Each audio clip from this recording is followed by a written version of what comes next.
Friends, I'm here once again in front of you to discuss the summary of the chapter number 2 or theme 2 of class 12th history, the themes of Indian history part 1.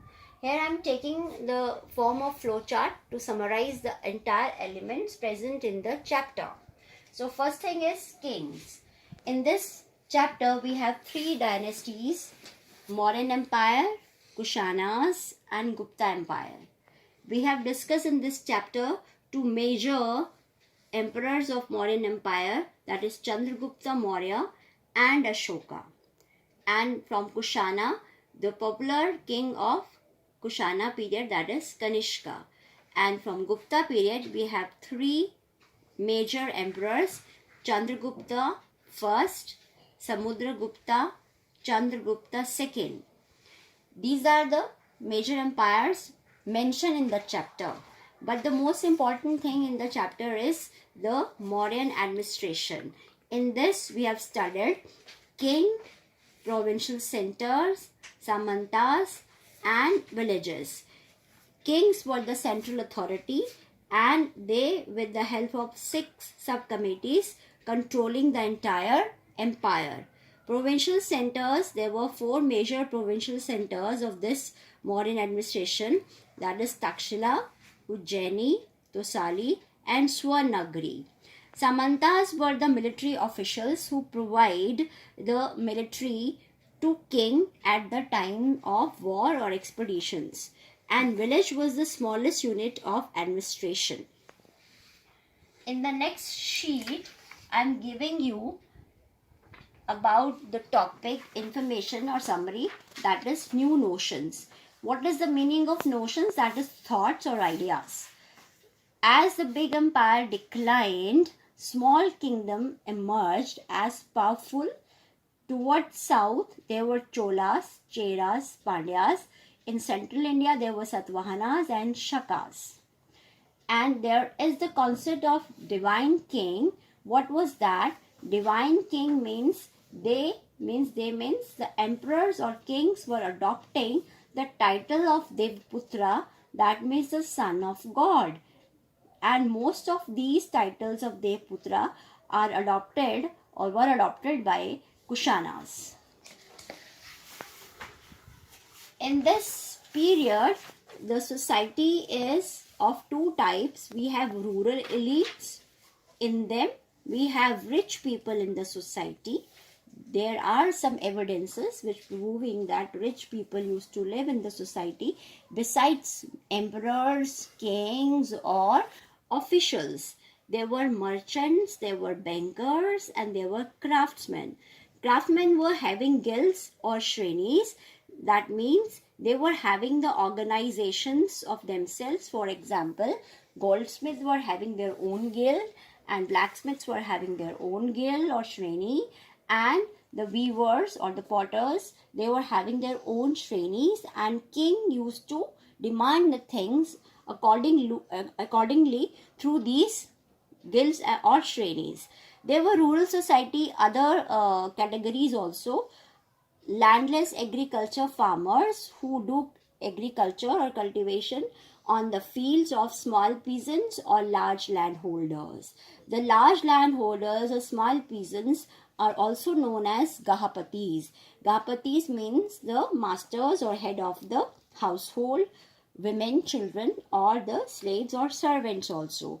In this period, agriculture is important activity as well as trade was very important activity, and the trade done with the places like Northeast Africa, Roman Empire, Central Asia and China.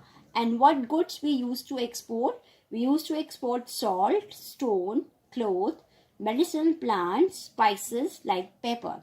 Pepper was very popular in Europe especially.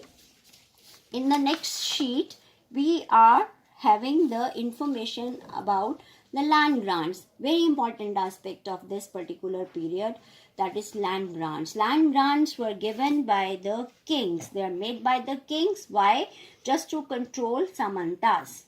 Samantas were the military officials who were providing the troops to the kings. So slowly and gradually they were emerging as threat to kings. So kings wants to control the Samantas, so they are making land grants. To whom?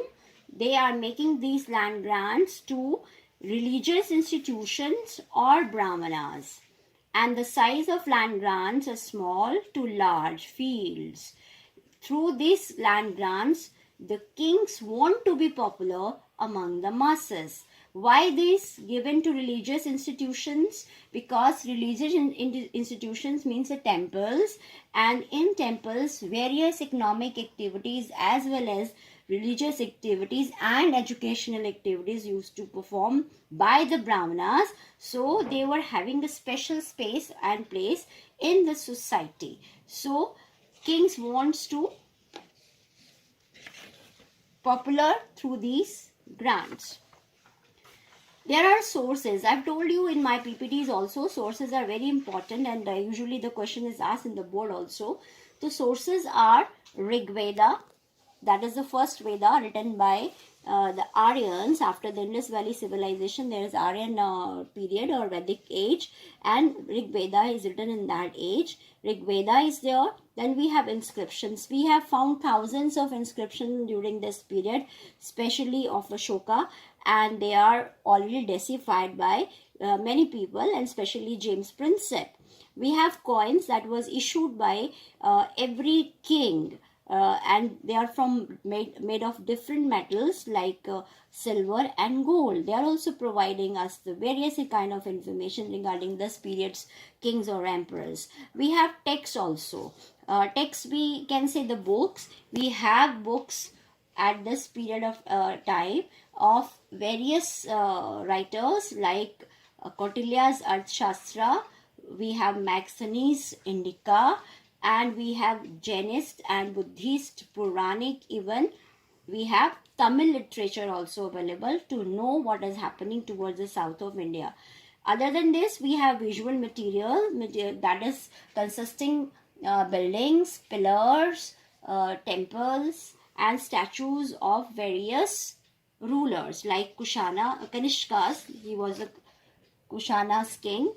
So there is always problems or limitations of studying inscriptions, especially because they are faded and some words are damaged or missing, and the meaning and translation done properly or that is absolutely right or not, we don't know, and changes that occurs during the period, because this period is covering almost 12 to 1500 years. So what is the meaning written on the inscription? That is actually the same that is deciphered by the epigraphist. The inscriptions are always studied by epigraphists, but epigraphists only translate the inscription, but historians are always there to help the epigraphists to tell the meaning of or to give the information or knowledge of that period through their studies. So we have, this is the this particular point very important, and this is the overall summary of the chapter, so that you can understand easily what is there in the chapter. That is, you can see the glimpse of the chapter also. Thank you.